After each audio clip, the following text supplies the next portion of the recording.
Thank you very much for clicking on the video. एक बार फिर से आपका बहुत बहुत स्वागत है और यहाँ पे करते हैं हम रोजाना इंग्लिश की practice. Correct my sentence first. Correct. We practise natural English here. हाँ, यहाँ नेचुरल इंग्लिश की प्रैक्टिस करते हैं। देखिए, ट्रांसलेटेड वर्जन में और नेचुरल इंग्लिश में बहुत ज्यादा फर्क है, because 90% of English is spoken in its own way. In its own way. Common expressions जो हैं, रिएक्शंस देते हैं, कई बार रिस्पॉन्ड करते हैं, एक सेंटेंस से जुड़ा हुआ दूसरा सेंटेंस बोलते हैं, वो अपने तरीके से बोला जाएगा। We can not translate Hindi sentences into English, हमेशा नहीं ट्रांसलेट किया जा सकता। तो इस सेशन को आप पूरा देखिएगा। By the end of this session you will have understood the logic of spoken English. Logic समझ में आ जाएगा and you will stop translating your Hindi expressions into English in your head. Translation करना छोड़ देंगे, नेचुरली सिचुएशन सोच के बोलना शुरू कर देंगे। एक्सप्रेशंस की प्रैक्टिस करनी है यहाँ पर। जैसे अभी 2-3 मिनट पहले एक बात चल रही थी कि अरे अंजुम ने इसकी एक फ्रेंड है मेरीन की, एक फ्रेंड जो है, अब जैसे क्लास में पढ़ती है एक फ्रेंड, उसको हम क्या कहेंगे? क्लासमेट। हाँ, क्लासमेट है एक इसके। तो अंजुम ने कैसे नोट्स भेज दिए मुझे, है सरप्राइज हो गई देख के कि ये तो भेज नहीं सकती थी, किसी से नहीं होती ना उम्मीद कभी। अरे इसने कैसे नोट्स भेज दिए? तो इस सिचुएशन में तुम क्या कहती इंग्लिश में? I wonder how she can send me notes. Right? Send me the notes. I wonder, याद कर लीजिए, जब भी असमंजस जताना है, हाउ कम भी कह देते हैं, दोनों डिस्कस करते हैं। I wonder how she could send me the notes. Send me the notes. इसने कैसे भेज दिए? Right? I wonder why she sent me the notes. I wonder why she sent me the notes. I wonder से आपने वो पूरी अवस्था describe कर दी एक ही बार में कि ऐसा कैसे हो गया जी। जैसे आपके यहाँ कोई पड़ोसी आ गया अचानक से जो कभी नहीं आता, आपने यार ये कैसे आ गए आज हमारे यहाँ, तो क्या करें वहां पे हम? I wonder how they came to our house. So I wonder how they came to our house today. है, ये एक लिटरल ट्रांसलेटेड वर्जन है आगे वाला। I wonder तक तो ठीक है। दूसरे स्टाइल से कह सकते हैं how come का मतलब ये surprise. how come they turned up at our door today. turn up at someone's door का मतलब है किसी के घर पहुंचना। मुझे झांक के नहीं, झांक के चले जाना नहीं है। अभी इस टर्न अप को दोबारा यूज करेंगे तो क्या, जैसे कोई पड़ोसी आ गया तो आप क्या कहेंगे? I wonder how they turned up at our door today. How they turned up at our door today. कि ये हमारे दरवाजे पे हमारे घर कैसे आ गए हैं। एक came to our house है, वो लिटरल है घर पे आना। और एक है किसी के घर आज हमारे घर दस्तक देना टाइप। समझ गई। हाँ, तो वो है दस्तक। कैसे इन्होंने कैसे दस्तक दे दी? So I wonder how they turned up at our door today. तो she wondered how she sent her the notes today. उसने क्यों नोट्स भेज दिए? अब आगे का कहना है कि शायद उसे मेरी मदद की जरूरत पड़ने वाली है। इसमें मे और माइट का कंफ्यूजन दूर करते हैं, ठीक है? तो सीखने का असली तरीका ये है कि एक सेंटेंस लो और उसमें यूज होने वाले वर्ड्स जो हैं, जो ग्रामर है, उसको समझने की कोशिश करो। यार ये फीलिंग क्या है और इसके लिए वर्ड्स क्या लग रहे हैं, कहना है तुम्हें, कोशिश करनी है कि मुझे लग रहा है कि उसे मेरी मदद की जरूरत पड़ने वाली है, इसीलिए उसने नोट्स भेज दिए। मुझे लग रहा है कि उसे मेरी मदद की जरूरत पड़ने वाली है। maybe she might need my help. Correct, absolutely correct. हाँ, तो now you have understood the logic. यहाँ लॉजिक समझ में आ गया। देखो, एक में हमने कहा मे बी का मतलब है बिल्कुल प्रेजेंट में लिटरल अंदाजा लगा रहे हैं, हो सकता है। मे बी मतलब है हो सकता है, ऐसा है, प्रेजेंट में है। Maybe she might need my help later, जल्द ही या बाद में है। लेटर मतलब बाद में, फ्यूचर में है। मे बी अपनी अवस्था बताई, अंदाजा। मुझे लग रहा है she might need my help later, उसे जरूरत पड़ सकती है। तो माइट हम कहाँ इस्तेमाल करते हैं? फ्यूचर के लिए संभावना। लिटरल इसमें एक वर्ड में फीलिंग आ जाती है पूरी कि फ्यूचर में ऐसा हो सकता है। She may need my help later, ये भी कह सकते हैं, लेकिन माइट से और ज्यादा थोड़ा सा एम्फेसाइज कर दिया हमने। So I think she might need my help later है, तो मे बी का आई थिंक कर दिया। उसे लग रहा है कि उसे मेरी मदद की जरूरत पड़ेगी। अब प्रेजेंट में लग रहा है ठीक है, उसे मेरी मदद की जरूरत पड़ेगी फ्यूचर में, तो उसे लग रहा है कि उसे मेरी मदद की जरूरत पड़ेगी। ठीक है, आई थिंक नहीं, उसे लग रहा है she thinks प्रेजेंट में, हाँ she thinks she might need my help later. Correct. अब सीखने का ये एक बेस्ट तरीका है कि एक सेंटेंस सुना, आ गया थोड़ा बहुत अंदाजा मिला, अब आगे का कुछ देखो, आगे का सुनो, फिर दोबारा से किसी सेंटेंस में अलग सिचुएशन में माइट सुनेंगे तो और समझ आएगा।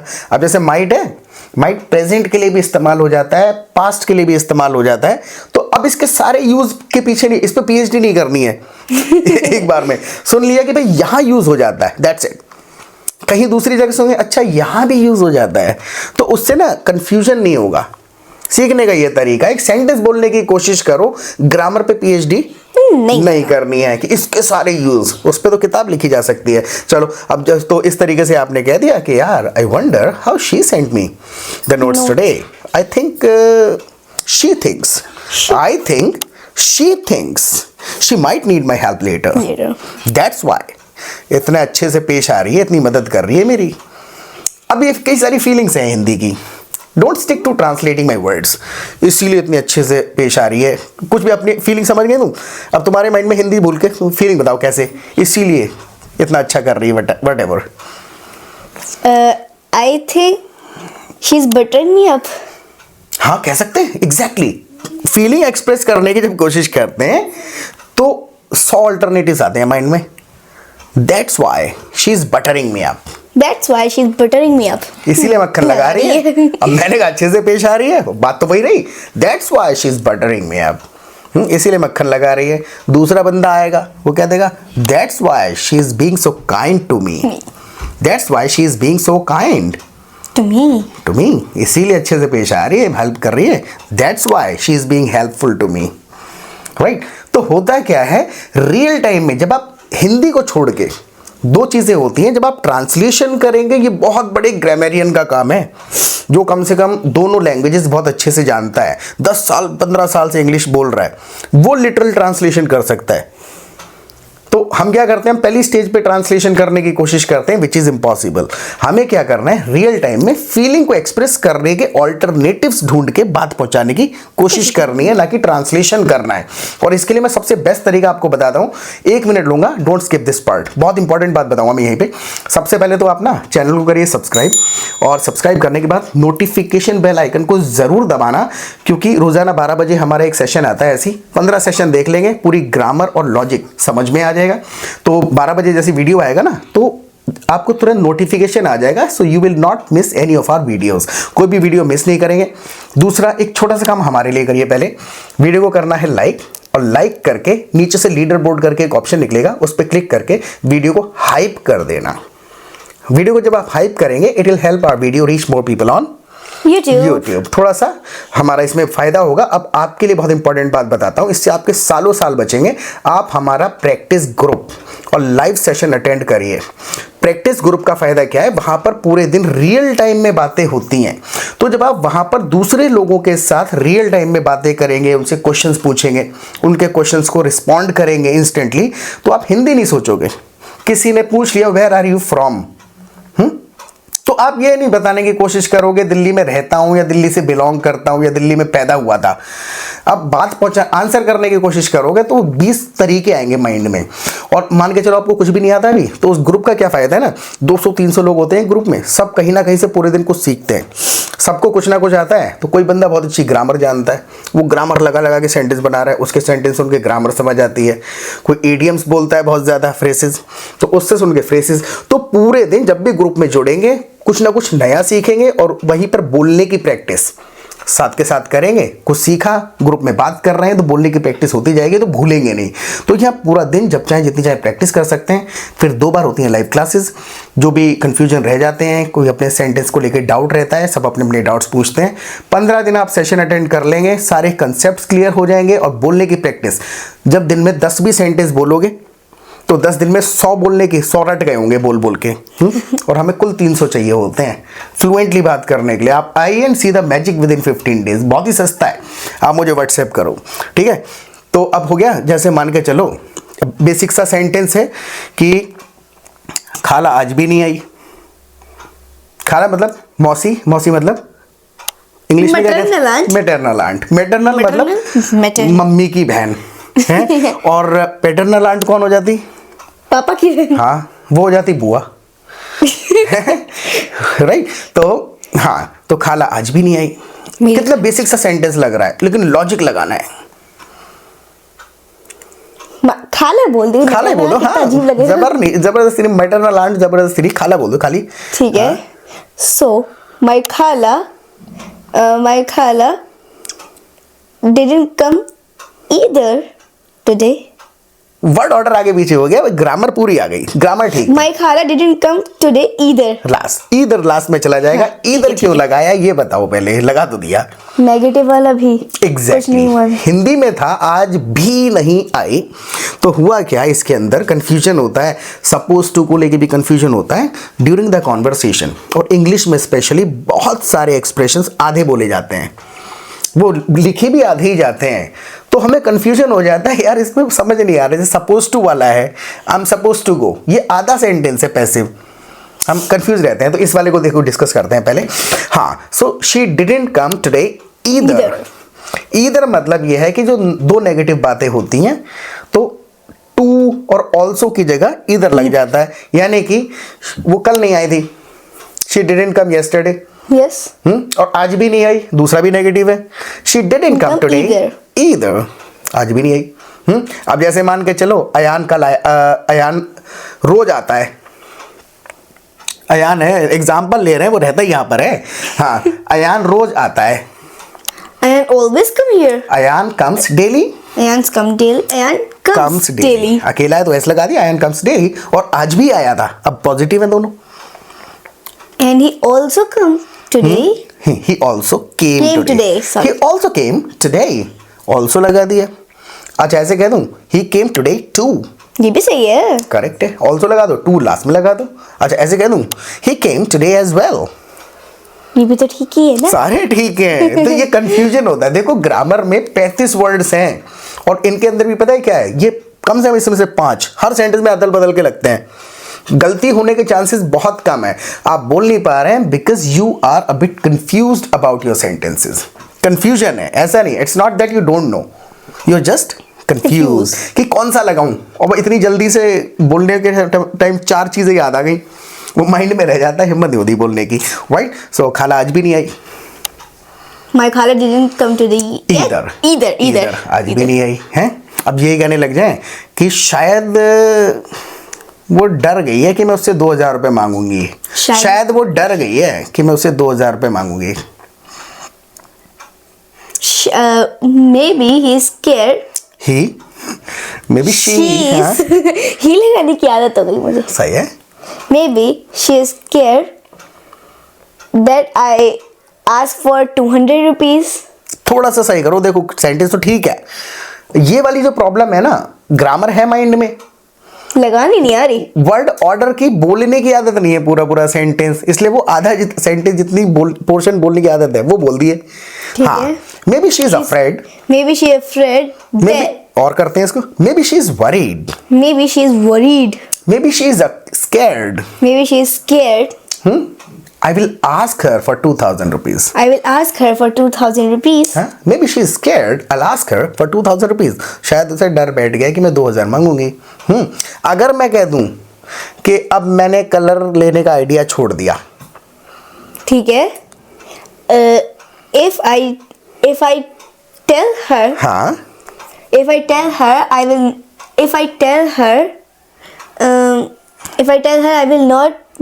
will not bring color for 2000 rupees.